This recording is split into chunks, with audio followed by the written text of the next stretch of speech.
This presentation focuses on selected aspects of IT students' language.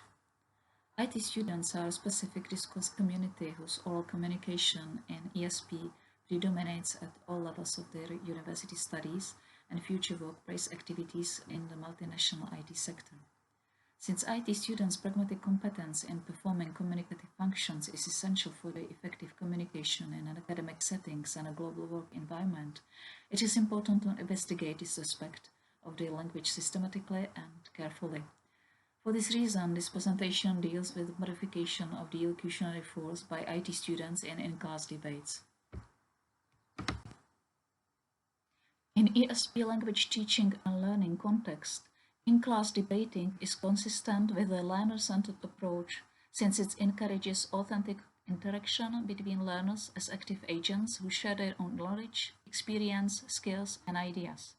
Structured in-class debates enable ESP learners to improve communication skills, critical thinking and problem-solving skills, enhance disciplinary and interdisciplinary learning, provide a very unique educational experience, and offer excellent pre-professional training.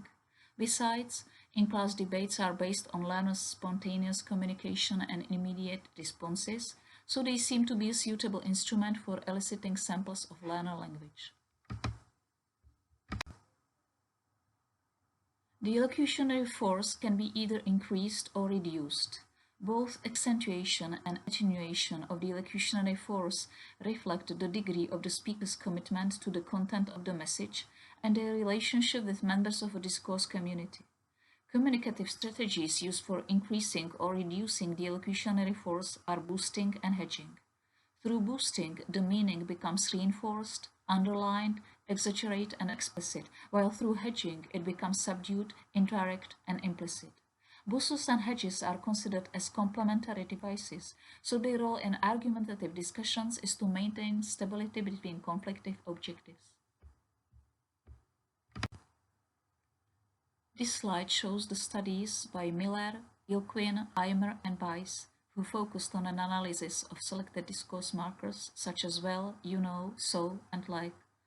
We can see that empirical research on the modification of the illocutionary force in ESP learner spoken discourse is relatively rare. Therefore, the need for a more complex and systematic analysis arises. The main research aims were to identify which boosters and hedges IT students used to increase and reduce the illocutionary force, and to analyze how modification of the illocutionary force contributed to expressing and defending IT students' standpoints, and how IT students assumed and shared their professional knowledge and experience in their discourse community. A total of 34 students of the first year of the bachelor's study program at the Faculty of Information Technology at Brno University of Technology in the Czech Republic participated in 8 debates that lasted 131 minutes in total. Students discussed the propositions related to their study program, which you can see on the slide, altogether with the corpus characteristics. Transcripts of all debates were uploaded and analyzed in a corpus manager and text analysis software Sketch Engine. This table shows the most frequent boosters IT students used in in-class debates.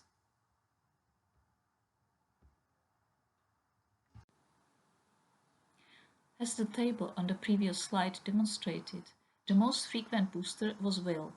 Students used will to put forward their propositions with confidence and express certainty of their predictions. Speaker-oriented attitudinal boosters, I believe, I or we know, and I or we think, emphasize the students' subjective attitudes and make their utterances more assertive.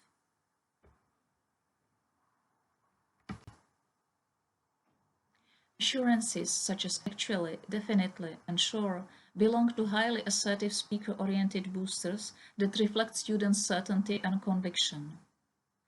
Similarly, emphasizes really, pretty, very, always, and so intensify the meanings of gradable adjectives, adverbs, verbs, and quantifiers. Students use them to attract the listener's attention and stress the relevance of their arguments for their opponents. This table shows the most frequent hedges students used in in-class debates.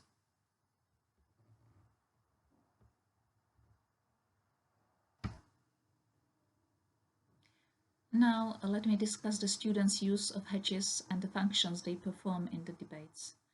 The negative politeness strategy employed through models such as would, could, might, and should reflects the students' need to avoid face-threatening acts when discussing controversial and to a certain extent sensitive topics. Similarly, the purpose of like is to hedge the potentially critical and emphatic stance that a speaker could be perceived as taking.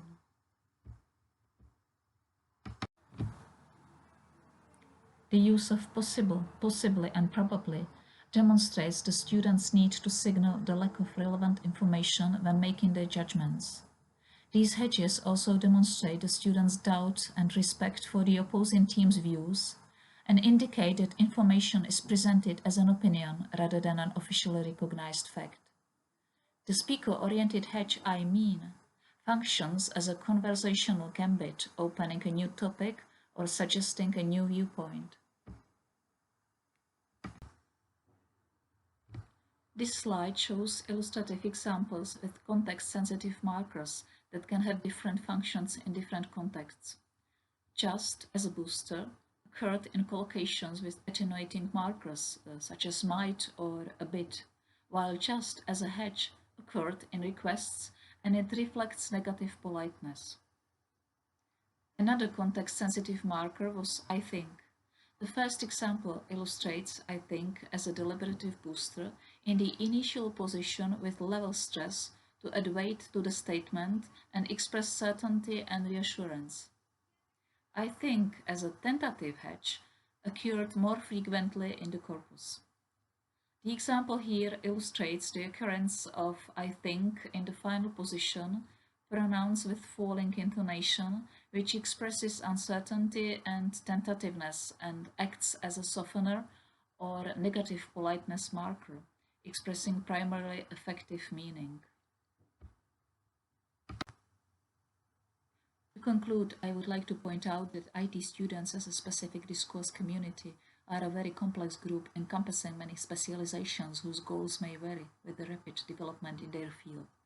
Members of this community communicate with each other by attending lectures, seminars, meetings, workshops, and conferences within an international environment. Their pragmatic competence is therefore indispensable for achieving success in both academic and future professional settings. Increasing the illocutionary force functioned as a positive politeness device and indicated that students assumed shared ground and stressed their discourse community membership. Boosters thus allowed students to negotiate the importance of their information and established its perceived truth by strategically presenting it as something consensually given. On the other hand, asserting, disagreeing, and rebutting during a debate also constituted face-threatening acts or impositions on the self-image of their opponents, which students mitigated by using different types of hedges. This presentation might be regarded as a contribution to the studies of learner language.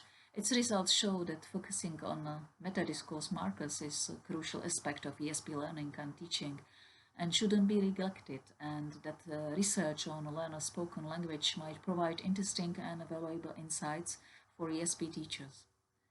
In-class debates might also help teachers to identify both frequent and rare meta-discourse markers and adapt the learning materials accordingly. Moreover, engagement in in-class debates enables students to develop and improve their pragmatic competence.